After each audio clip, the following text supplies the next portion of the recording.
오늘 이제 우리 말씀을 우리가 살펴보면 이 엘리야라는 사람이 등장을 해요. 우리가 잘 알고 있는 너무너무 유명한 선지자죠.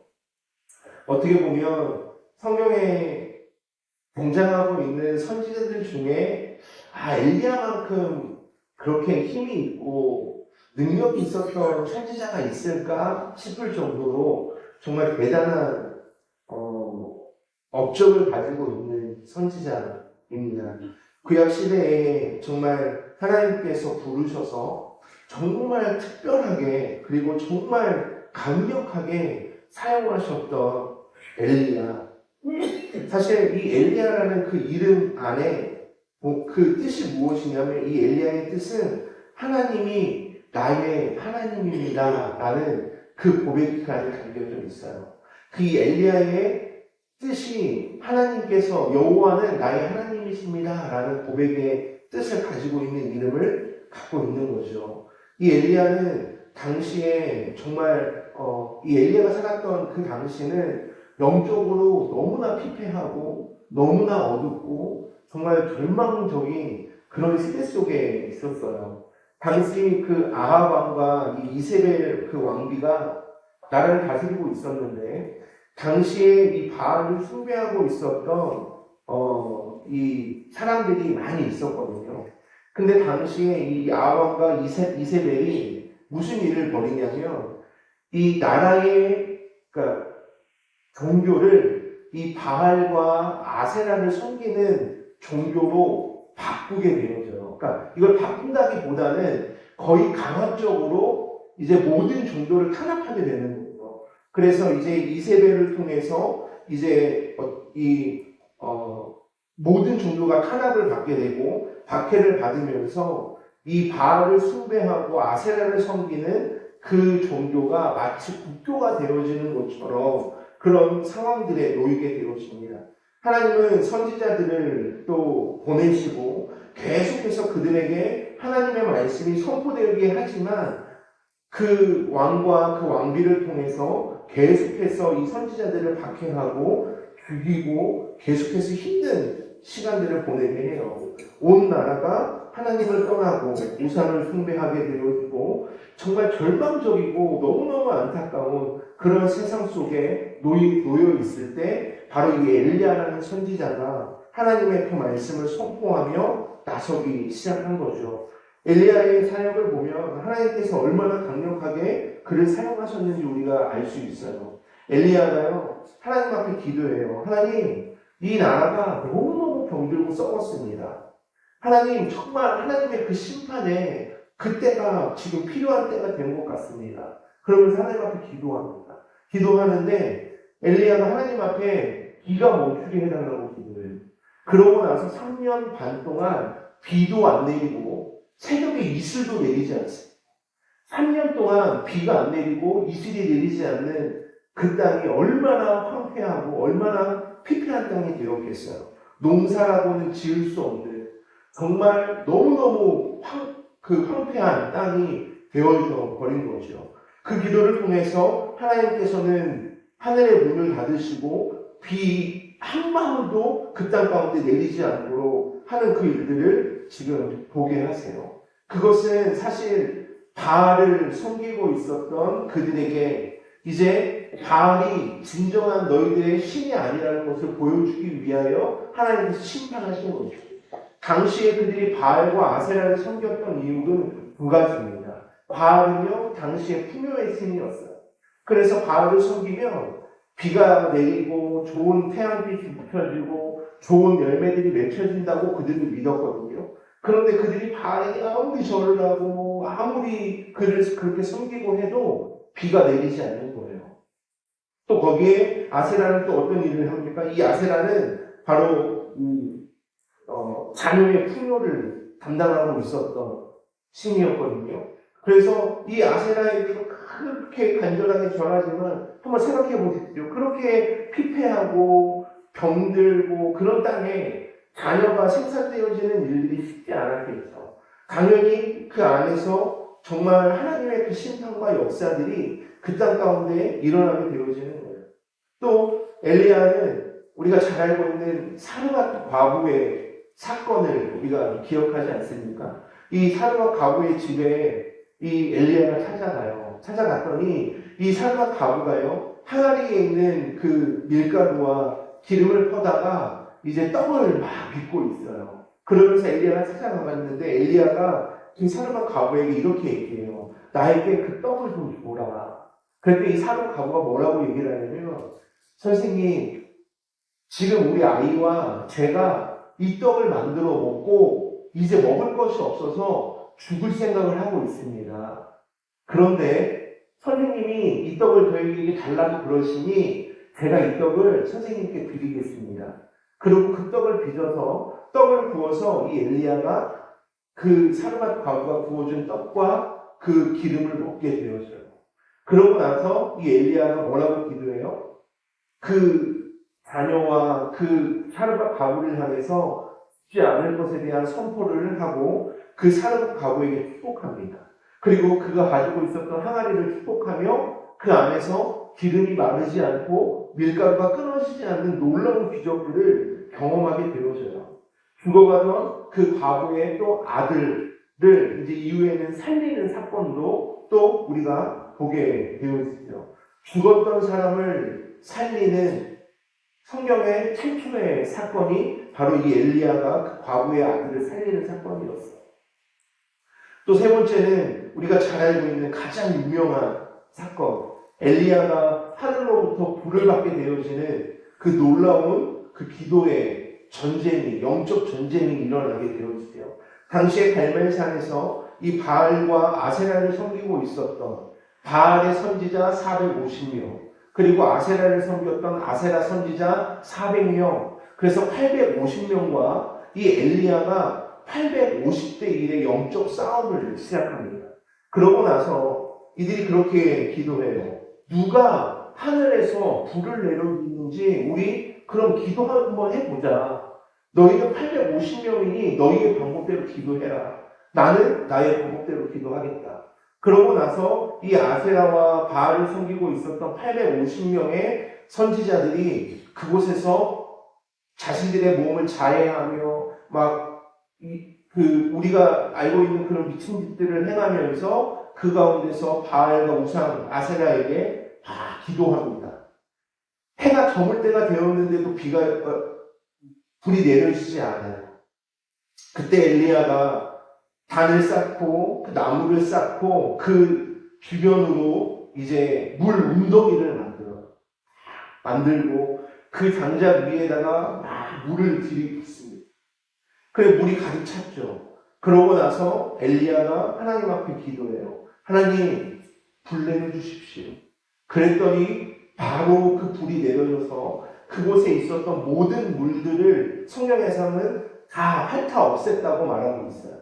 그리고 불이 내려져서 그 불을 통하여 하나님께서 진짜 하나님이시고 진짜 신이 되어짐을 그때에 있었던 모든 사람들이 보고 믿을 만한 충분한 그런 모습들을 보게 하셨다고 말씀하고 있습니다. 당시에 모든 백성들이 엎드려서 여호와 하나님이 진정한 하나님이시라고 고백하게 되어지는 그런 기적을 경험하게 되어집니다. 이후에 이 바알과 아세라를 섬기고 있었던 선지자들은 모두 다 심판을 받게 되어지죠. 그러고 나서 엘리야가 다시 하나님 앞에 3년 반 만에 기도를 올렸어요. 하나님, 이제 비를 좀 내려주셔야 될 것 같아요. 그랬더니 비가 다시 내리기 시작합니다. 이렇게 보면 엘리야가 엄청난 업적을 가지고 있었고 엄청난 영적인 힘을 가지고 있었던 선지자였다는 것을 우리는 부정할 수 없어요. 너무너무 훌륭한 사람이었고 하나님과 직접적으로 그렇게 너무나 친밀한 그런 은혜의 사람으로서 하나님께서 맡겨주신 사명을 정말 겁없이 감당했던 사람이 바로 이 엘리야였다는 것이죠. 마치 두려움이 없고 실패가 없고 무슨 일이든지 하나님의 일이라면 그 안에 목숨을 걸고 달려가서 그 일들을 다 이루어낼 수 있을 것 같았던 그 엘리야가 지금 오늘 19장에 와서 지금 제가 드린 말씀들이요, 지금 이제 18장, 17장 이 앞에서 나타났던 말씀의 내용들이거든요. 근데 19장에 왔는데 이 보니까 이 거인과 같았던 이 크고 정말 힘이 있었던 이 영적인 선지자가 이제는 그 모습이 어디 갔는지 찾아볼 수 없을 만큼 연약하고 정말 비참하고 비굴한 모습으로 전락해 있는 모습을 보게 되거든요.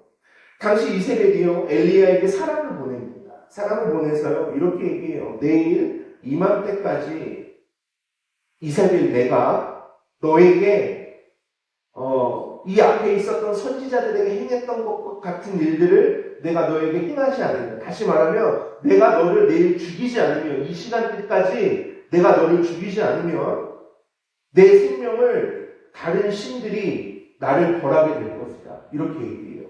근데 그 얘기를 듣고 이 엘리야가 갑자기 두려움에 사로잡히기 시작합니다. 벌벌 떨기 시작해요. 그러고 나서 이제 어떻게 해요? 광야로 도망을 쳐요. 하나님의 불을 내렸던 선지자가 850명의 우상을 섬겼던 선지자들과 겁없이 싸웠던 그 선지자가 아이의 죽음을 보고 그 죽음 앞에서 다시 살아날 것을 명령하며 죽은 자를 살려냈던 그 엘리야가 광야로 도망치는 어이없는 일이 일어나게. 지금 광야에 앉아서 하나님 앞에 이렇게 고백합니다. 하나님, 이제 충분합니다. 이 정도면 됐습니다. 이제 제 생명 거둬주십시오. 이만큼 했으면 다 많이 하지 않았습니까? 지금 그렇게 고백하는 거예요. 하나님, 넉넉하오니 지금 내 생명을 거두시옵소서. 엘리야가 그렇게 고백합니다. 아무리 위대한 하나님의 사람이었어도, 아무리 위대한 선지자였어도 낙심하고 망망하는 때가 올 수 있습니다.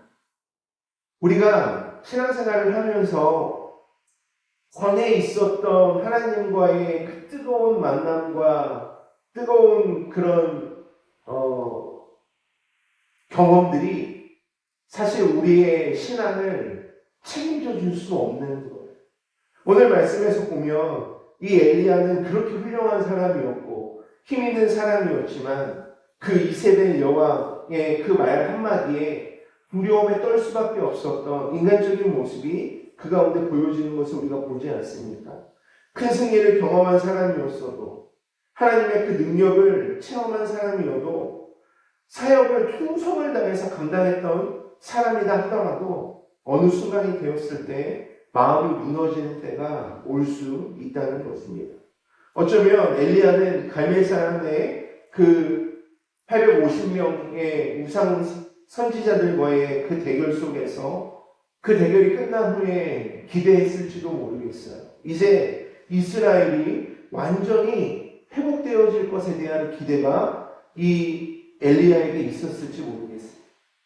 또 이런 사건들이 있었으니 이 아합왕과 이세벨 이 왕과 이제는 그들의 생각을 바꾸고 회개하고 돌이켜서 하나님 앞에 돌아올 것이라는 기대가 이 엘리야에게 있었을지도 모르겠어요.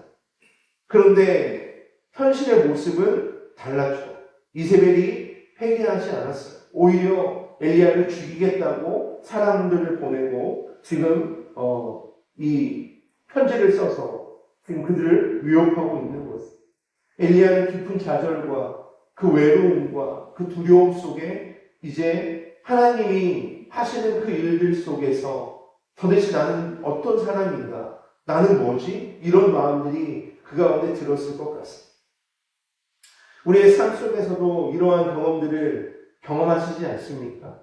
열심히 기도했는데 상황이 바뀌지 않을 때, 하나님을 위해 최선을 다해 헌신했는데 오히려 우리의 삶에 어려움이 찾아올 때, 믿음으로 살려고 정말 마음을 가지고 정말 애써 수고하며 달려가는데 마음이 지치게 되었을 때, 우리는 엘리야처럼 낙심하는 모습들이 우리 가운데 나타나게 되어질 수 있습니다. 그러나 오늘 본문에서 우리가 정말 주의 깊게 보고 놀랍게 보여지는 메시지는 무엇이냐면 이 낙심하고 있는 엘리야를 향해서 하나님께서 그 엘리야를 향해서 행하시는 일들이 아까도 말씀드린 것처럼 엘리야는 하나님 앞에 충성된 사람이었어요. 최선을 다해서 하나님의 그 일들을 감당했습니다. 그리고 정말 놀라운 역사들을 이루어냈던 사람이었어요. 하나님께서는 그에게 원망이나 어떤 책망이나 그를 나무라는 그런 하나님이 아니셨다는 거예요. 오히려 하나님께서는 그 낙심하고 있는 엘리야를 향하여 위로하시고 그를 회복시키시기를 원하시는 하나님의 모습을 보게 되는 것입니다. 하나님은 지친 영혼을 그냥 내버려 두시는 하나님이 아니시라는 거예요. 엘리야는 갈멜산에서 놀라운 영적인 승리를 경험했습니다. 그러나 그 위대한 승리 직후에 깊은 근심과 낙심 속으로 떨어지게 되었어. 이세벨의 그 위협으로 인하여 엘리야는 두려움에 사로잡히고 이제는 광야를 맴돌며 광야를 방황하며 도망자의 생활을 시작하게 되어진 것. 그리고 노뎀나무 아래에 앉아서 하나님 앞에 기도하는 것입니다. 여호와여 넉넉하오니 지금 내 생명을 거두시옵소서. 이 기도는 단순한 기도가 아니죠. 그냥 절망의 어떤 마음의 그 한탄 정도로 끝나는 그런 것이 아닙니다. 이것은 엘리야 입장에서 하나님 이제 더 이상 살 힘이 없습니다. 이제 살아야 될 이유조차 제가 잘 모르겠습니다. 라고 고백하고 있는, 살고 싶지 않다고 고백하는 엘리야의 모습이 이 고백 안에 담겨져 있는 거예요. 그런데 하나님께서는 엘리야에게 보여주시는 반응이 놀랍습니다. 하나님은 엘리야를 책망하지 않으셨어요. 왜 그렇게 믿음이 없냐고, 왜 그렇게 두려워하고 있냐고, 네가 정말 내가 세운 선지자가 맞냐고 그렇게 말씀하시지 않습니다. 오히려 하나님께서는 천사를 보내어 엘리야를 깨우시고 그에게 떡과 물을 먹게 하셨습니다. 그리고 일어나서 먹으라고 말씀하세요. 그러면서 뭐라고 말씀하십니까? 일어나 먹어라. 내가 갈 길을 다 가지 못할까 하노라 하는 이 하나님의 사랑의 메시지가 천사를 통하여 이제 전해지고 있는 것입니다. 이 장면은 하나님은 놀라운 목자가 되어주신다는 것을 우리에게 보여주고 있는 것입니다. 엘리야의 문제는 단순히 어떤 영적인 문제로만 끝나는 것이 아닙니다. 그는 지금 극도로 육체적인 피로와 또 그 어려움 속에 놓여져 있는 것이죠. 긴 영적 싸움 이후에 거의 탈진 상태가 되어 있었을 것입니다. 깊은 외로움 속에 있었을 거예요. 왜 그렇습니까? 지금 이 엘리야가 고백하는 건 뭐예요? 모든 선지자들 다 죽었다는 거예요. 그러면서 뭐라고 얘기해요? 남은 사람 이제 나 하나 남았습니다. 근데 그 사람 저 하나 또 그들이 저를 죽이겠다고 이렇게 저를 겁박하며 저를 압박해오고 있습니다. 지금 그렇게 고백하고 있는 거예요. 외로움 속에서 사람들로부터 정말 이제 존재의 의미를 찾을 수 없는 것과 같은 그런 어려움 속에서 그런 고백을 하게 되어지는 것입니다. 몸도 지치고 생각과 마음도 지치고 영적인 부분들도 이제 지쳐 쓰러지게 되었던 것입니다. 그래서 하나님은 먼저 엘리야를 쉬게 하신 것이 쉬어라, 먹고 마셔라, 힘을 내라, 지금 그렇게 말씀하시는 것입니다. 그리고 천사가 다시 와서 또 먹을 것을 주며 말씀합니다. 그리고 그 음식으로 힘을 얻고서 40일을 걸어 이제 어디로 갑니까? 호렙산으로 가게 됩니다. 여기서 우리가 중요한 사실을 깨닫게 되어지는데 하나님은 지친 사람을 먼저 회복시키시고 하나님의 때에 그 일들을 맡겨주신다는 것. 때로는 우리는 낙심한 사람에게 어떻게 얘기해요? 기도하십시오. 더 기도하셔야지요. 왜 믿음이 없습니까? 이런 말들을 할 때가 있어요. 제가 언젠가 저희 이모 전도사님에 대해서 제가 말씀을 드린 적이 있는데, 저희 이모 전도사님이요, 지금도, 지금은 이제 조금 덜 하시지만, 제가 우리 교회 오기 전까지만 하더라도 늘 하시는 말이 있었어요. 이런 거 기도 좀 해주세요. 네가 기도 안 해서 그렇다. 영적으로 깨어있지 않아서 그렇다. 제가 이제 그러면 어디 전도사가 감히 목사한테 그따위 소리를 하냐면 제가 이모한테 막 성질을 내기도 하고 이제 그런 적도 있습니다. 근데 이것이 무엇을 말하냐면 우리의 마음 안에서 믿음을 가지세요. 기도하십시오. 그것이 우리에게 위로가 되어지지 않을 때가 있다는 거예요. 여러분, 하나님께서는 우리에게 주시는 그 마음 속에서 제가 지난주가요, 입장을 바꿔서 생각하는 생각, 이 이타적인 삶을 살아가는 그 삶을 살아내는 것이 사실 쉽지 않지만 그러한 삶을 살기 위하여 애쓰는 모습들이 우리 가운데 있어야 된다는 것입니다. 물론 기도하는 일 중요하지요. 믿음을 잃지 않고 굳건하게 하는 일 중요합니다. 하나님을 더욱더 신뢰하고 그 말씀 가운데 순종하며 가는 일 중요한 일이죠. 그런데 지금 엘리야에게 필요한 것은 그것이 아니라, 지금 엘리야에게 필요한 것은 무엇입니까? 쉼이 필요하다는 것을 하나님이 알고 계셨다는 거예요. 혹시 여러분 삶 속에 지금 영적으로 지쳐있는 부분들이 있습니까? 여러분 교회 안에서 봉사하고 헌신하며 힘들어 너무 고통스럽게 느껴지는 부분들이 계십니까? 기도가 잘 안 되고 어렵다고 느껴지는 모습들이 있습니까?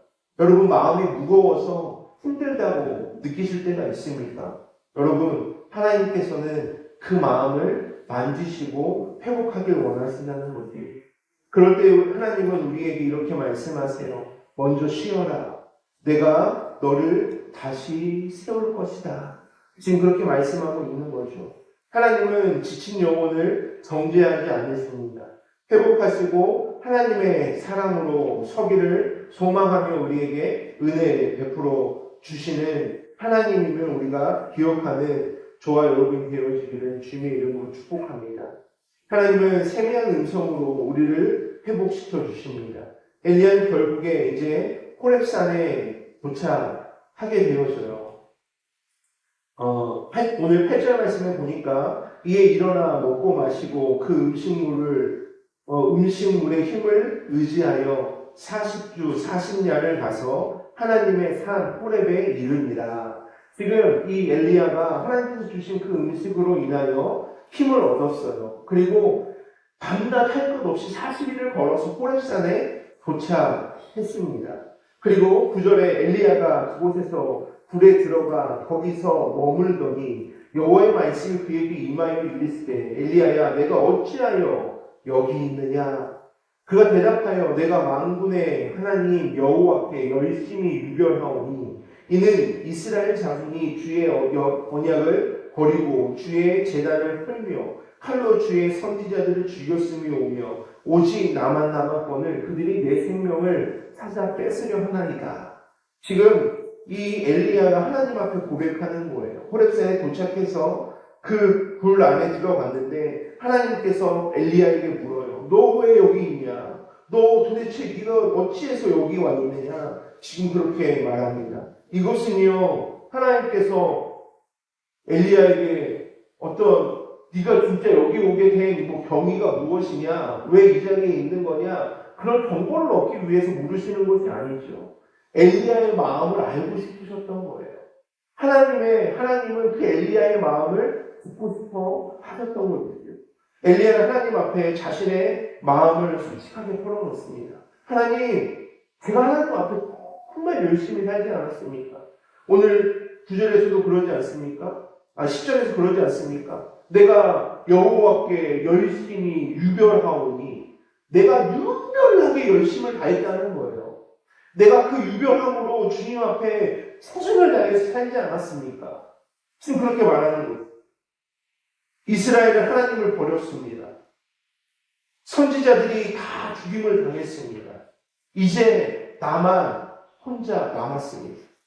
그런데 이제 나 하나 남은 이 엘리야도 저들이 죽이려고 합니다. 지금 하나님 앞에 엘리야는 자신이 처해 있는 상황과 형편들을 고하고 있는 거죠. 엘리야의 말 속에는 외로움과 상처와 좌절이 담겨 있어요. 하나님은 엘리야에게 밖으로 나가서 이제 산 위에 서라고 말씀하십니다. 오늘 11절에 여호와께서 이르시되 너는 나가서 여호와 앞에서 산에 서라 하시더니 여호와께서 지나가시는데 여호와 앞에 크고 강한 바람이 산을 가르고 바위를 부수나 바람 가운데 여호와께서 계시지 아니하며 바람 후에 지진이 있으나 지진 가운데도 여호와께서 계시지 아니하며. 지금 하나님께서 엘리야에게 산 밖으로 나가서 서라고 말씀하세요. 그런데 그 안에서 놀라운 일들이 일어나요. 큰 바람이 불기 시작합니다. 바위가 그 바람으로 인하여 막 부서져요. 지진이 일어나고 땅이 흔들리고 막 놀라운 일들이 지금 일어납니다. 불이 막 지나가고 땅이 혼돈하는 그런 상황 속에서 지금 여호와께서는 그런 상황 속에 뭐라고 얘기합니까? 여호와께서 그 가운데 계시지 않았다고 말씀하고 있습니다. 그리고 마지막 우리가 이제 그 후에 12절 또 지진 후에 불이 있으나 불 가운데에도 여호와께서 계시지 아니하더니 불 후에 세미한 소리가 있는지라. 지금 바람도 지나가고 지진도 지나가고 불도 지나갔어요.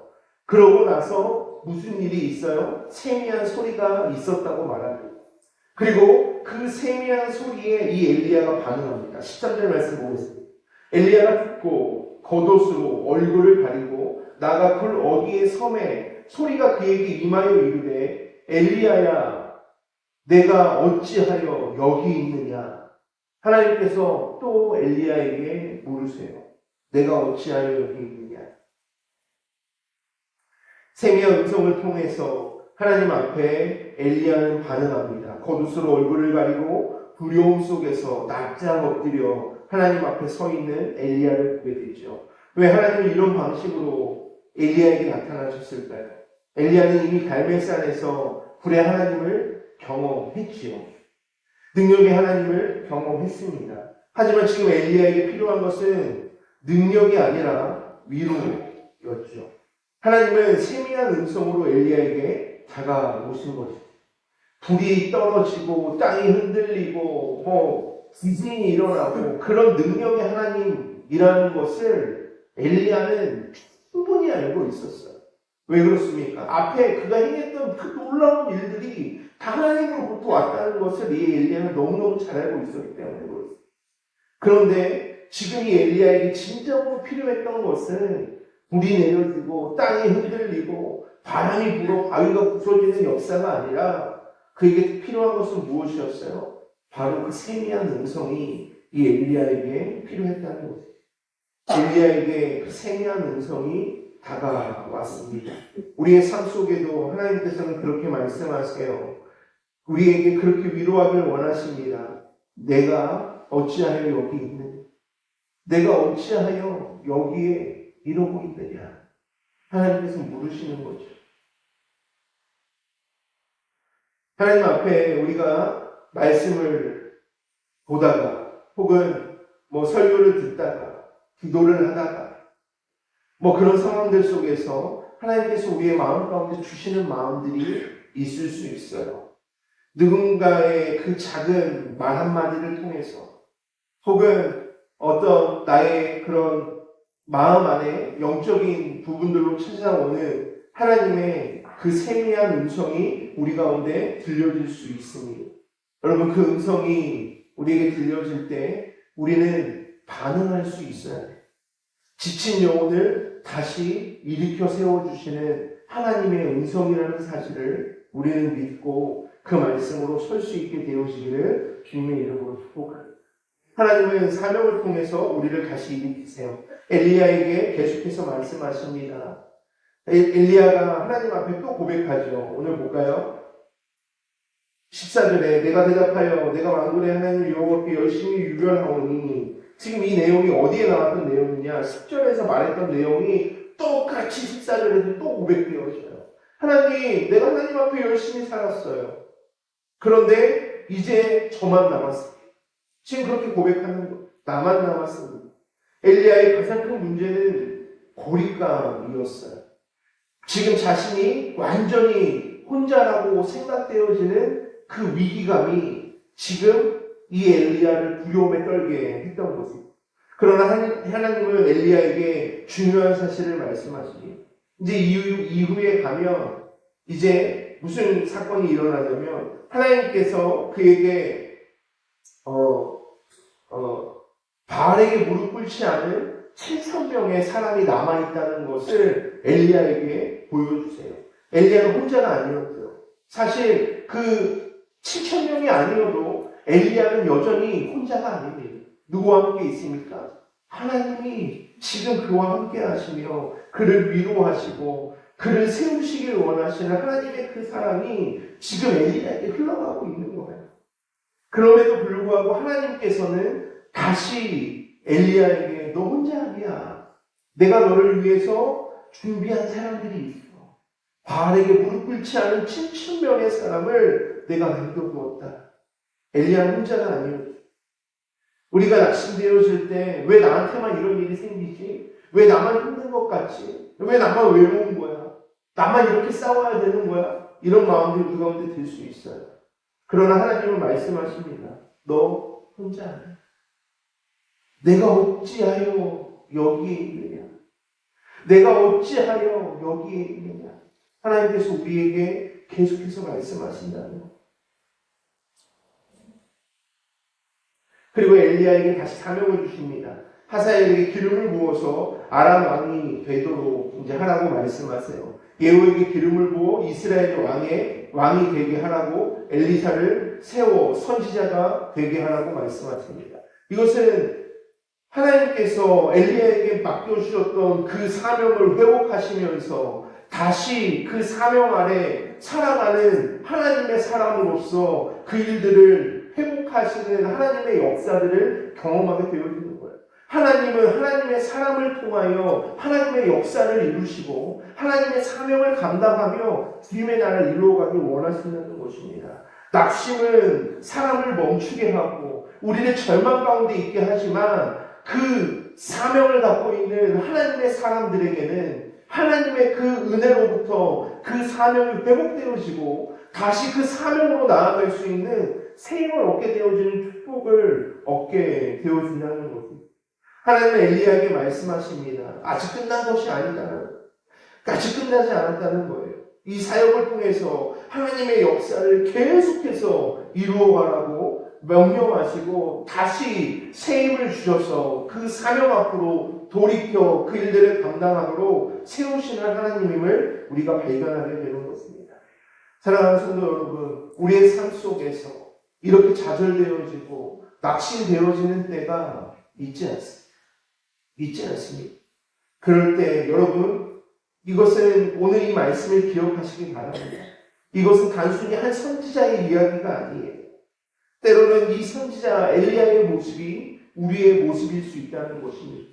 지치고 낙심되어지고 외로움 가운데 있고 포기하고 싶고 좌절되어지는 이런 상황 속에 있을 때 오늘 본문에서 분명히 말씀하고 있는 하나님의 그 낙심하는 자를 향하여 버려두지 않으시고 회복하기를 원하시며 지친 사람들을 쉬게 하시고 막 먹게 하시고 세미한 음성으로 부르시며 그들을 위로하셔서 다시 사명을 심게 하시고 그 사명으로 다시 나아갈 수 있는 힘을 얻게 하시는 그 하나님의 은혜를 경험하게 되어지는 저와 여러분이 되어지기를 주님의 이름으로 축복합니다. 여러분의 삶 속에서 하나님은 여전히 이렇게 말씀하고 있어요. 내가 어찌하여 여기에 있느냐. 그것은 하나님께서 여러분을 향하여 이제 아직 끝나지 않은 그 하나님의 나라를 위하여 우리에게 맡겨주신 사명을 위하여 나아갈 것에 대한 위로와 사랑과 회복의 역사들을 이루어 가시고자 하는 하나님의 사랑의 메시지임을 기억하고 승리할 수 있는 저와 여러분이 되어지기를 주님의 이름으로 축복합니다. 기도하겠습니다.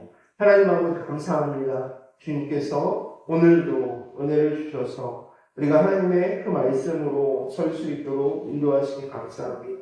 오늘 엘리야의 모습을 바라보면서 정말 위대하고 힘이 있었던 영적인 선지자 엘리야도 무너지고 넘어지는 모습을 우리가 보게 됩니다. 하나님, 우리의 삶 속에서도 여전히 이런 연약한 모습들이 있습니다. 주님, 우리의 삶을 주님 앞에 맡겨드리고 영광 가운데 나아가는 귀한 삶이 되어질 수 있도록 축복하여 주옵소서. 은혜를 더하여 주시고 우리의 삶을 인도하여 주옵소서. 함께 하시고 은혜 주심 믿고 감사하며 예수님의 이름으로 기도드립니다. 아멘.